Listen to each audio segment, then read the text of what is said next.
What's good, everybody? It's your boy Czar, all rights reserved. Recently, disturbing news just came out, and it's very disturbing. The biggest disturbing part is the fact that in Florida, they want to ban teenage girls from having girl discussions in school. We all know why that is, because girls discuss personal girl matters that have to do with a female, and they don't want to make other people who feel like a female feel left out. And like they can't talk about a period or nothing. You know what I'm talking about. They don't want to let them feel left out. But here's the craziest thing. God has meaning to everything before it was known to be known. Okay. They're talking about we don't want them to discuss periods. Do you know perida, which is a derivative of period, means separation? So a separation from God, honestly. In separation, in this case, we're looking at them trying to separate them from the school, ban them. It's always something underhanded behind this stuff, yo. I'm gonna have the article below, but check this, because Florida stands for flowers, all right? But that's not even the biggest part. We're about to really get into it, okay? Genesis chapter 18, verse 24. I will go down now and see whether they have done altogether according to the cry of it, which has come unto me, and if not, I will know. And the men turned their faces from thence and went towards Sodom. Okay, Sodom and Gomorrah went towards Sodom. That means diversion, them doing the opposite sex. Opposite thing. That's what I'm trying to tell you. You got to look in the details. But Abraham stood yet before the Lord.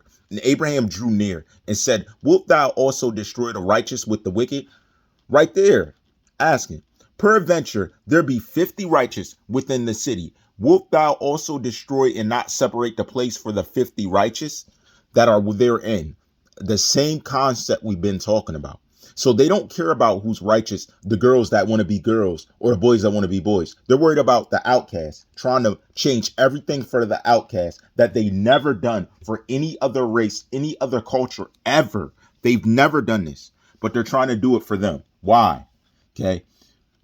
That be far from thee to do after this manner, to slay the righteous with the wicked, and that the righteous should be as the wicked. That be far from thee shall not judge of all the earth to do right. And the Lord said, if I find in Sodom 50 righteous within the city, then I will spare all the place for their sakes. And Abraham answered and said, behold, now I have taken upon me to speak unto the Lord, which am but dust and ashes. He's nothing before the Lord, but he's still going to step up to speak to him, to try and get an understanding. Leviticus chapter 15, verse 25. Wow, I got it open here. 15. We're going to start at verse 21, actually. And whosoever toucheth her bed shall wash his clothes and bathe himself in water and be unclean until the even. And whosoever toucheth anything that she sat upon shall wash his clothes and bathe himself in water and be unclean until the even. And if it be on her bed, nor on anything whereon she sitteth, then he toucheth it, he shall be unclean until the even.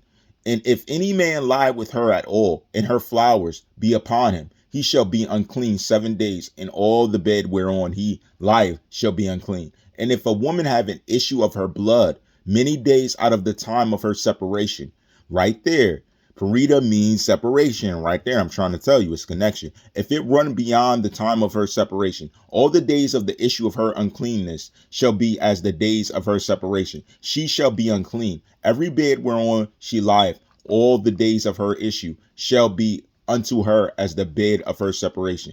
And whatsoever she sitteth upon shall be unclean, as the uncleanness of her separation. And whosoever toucheth those things shall be unclean, and shall wash his clothes and bathe himself in water and be unclean until the even. Right there, guys. You got to understand, man. God has certain rules and regulations, especially when it comes to our hygiene, that he doesn't push upon us as he did back then. So you guys are very free. Numbers chapter 19, verse 21. And it shall be a perpetual statute unto them, that he that sprinkleth the water of separation shall wash his clothes, and he that toucheth the water of separation shall be unclean until even. Okay, so separation from God is the worst thing. It means you're unclean. Okay, so when you're separated from God and you don't trust in Jesus and he sends you to hell, it's righteous, because you weren't around him. You didn't want to be around him, because if you was, you'd make an attempt. Even as a kid, I made attempts, said to pray to God. Like, there wasn't ever any time that I didn't try and pray to God and say, God, help me. I'm not saying I always did it right. I'm not saying I always asked for the right things. I'm not saying that didn't happen, but I always was mindful of God, always. Because when a parent puts it in you, it stays with you. That's why parental guidance, knowing God, is important. And if you do not, you're leading your kids to hell. Straight up. That's what you're doing. Numbers chapter 6, verse 8. All the days of his separation, he is holy unto the Lord. Okay. So even when separated, there are some people that stay faithful to God.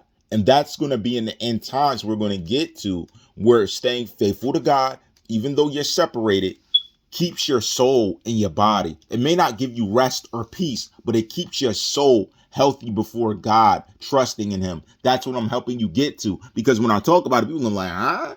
What does he mean? Well, now you can't. Because when I talk about separation from God, you'll know what I'm saying. Uncleanliness, when you're unclean and you don't repent. Right there. Ezekiel chapter 42, verse 20. He measured it by the four sides. It had a wall round about 500 reeds long and 500 broad, to make a separation between the sanctuary and a profane place. They even separated lands that they deemed unholy versus holy land. See, that's what you guys don't get about the Israel-Palestine thing. They claim land holy and unholy. They still think in terms of everything the Bible talks about, whether they know it or not. So they deem land unholy because of what people did on it. So you guys, if you don't understand that, you are going to be lost. And that's why searching out any other book to read and understand makes no sense, because it doesn't break it down to you like this. This tells you exactly in every nation. It separates the nations in the book that did what? Watch. I'm about to show you real quick. Let me see which one. Let me see what I said.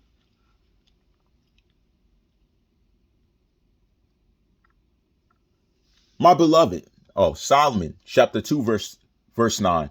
My beloved is like a roe or a young hart. Behold, he standeth behind our wall. He looketh forth at the windows, shewing himself through the lattice.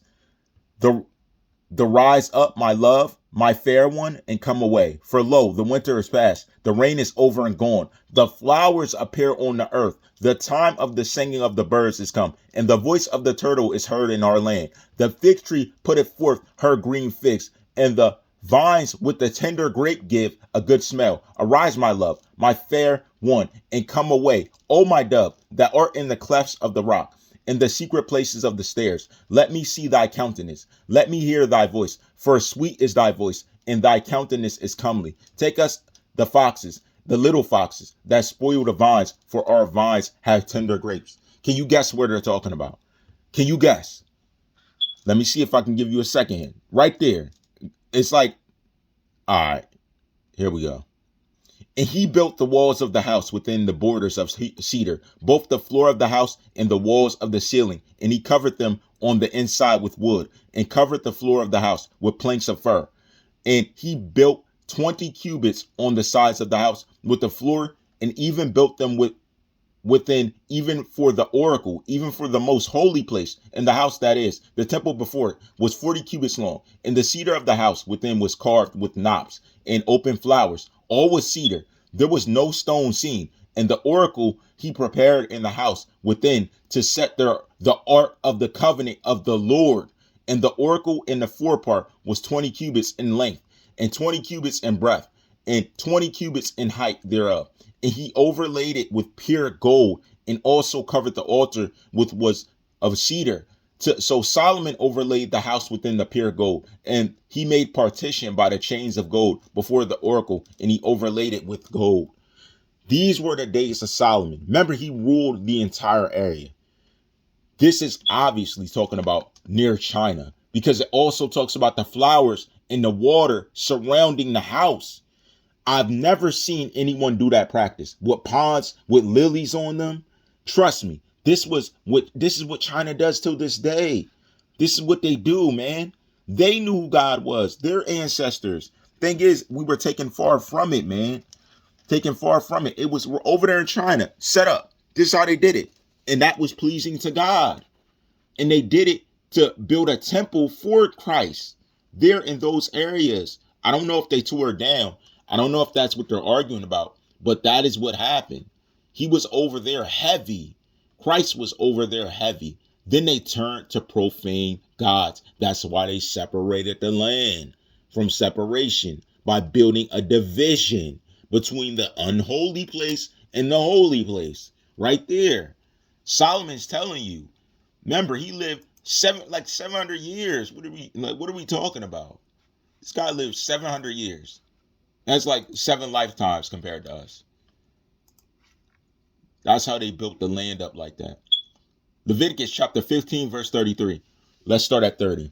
And the priest shall offer the one for a sin offering, and the other for a burnt offering, and the priest shall make an atonement for her before the Lord for the issue of her uncleanliness.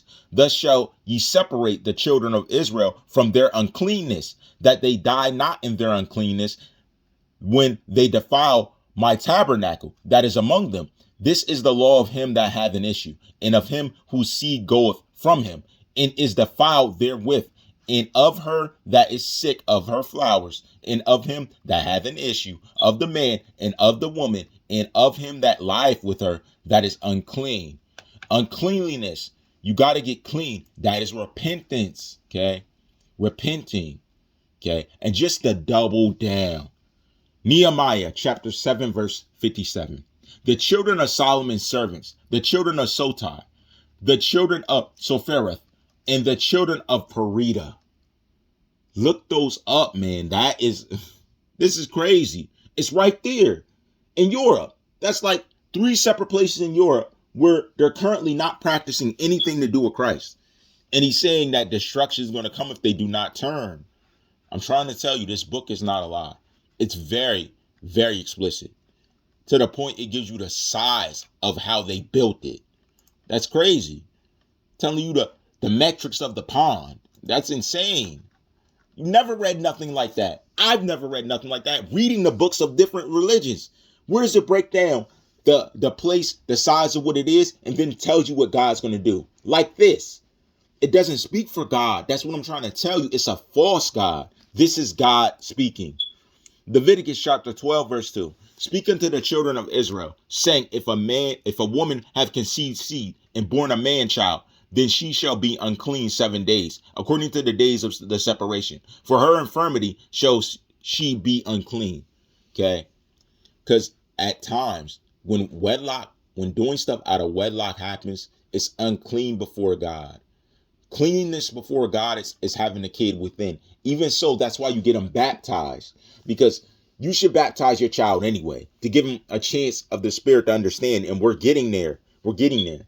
But understand, baptizing a kid is very important. You should baptize your child so God has reign over him. We're born in sin. We are getting there. We're all born in sin. We're born in a sinful nature. That's why we do evil as kids. That's why we do it as a child. But when you come to the knowledge to know good from bad and you're still doing it, you're wicked. That is what he told us. I read that.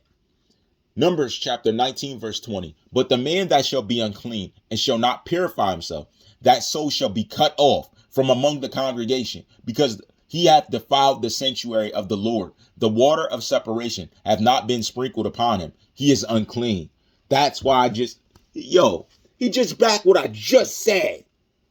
Getting baptized makes you clean before God. I just said that. Crazy. I just said that. Leviticus chapter 15, verse 20. And everything that she lieth upon in her separation shall be unclean. Everything also that she sitteth upon shall be unclean.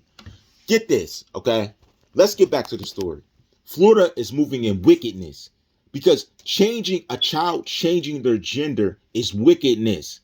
They don't make decisions like that. And if you're a parent doing that, you're going to be judged crazy by God because he hates that. He doesn't even like an unclean girl or boy. So he's cool from a girl becoming a boy. Think about it. It makes no sense. Think logically. He does not like that. So doing that, if you allow that, you're facing retribution from a holy God. Like bad is headed your way at high speeds. You do not support that.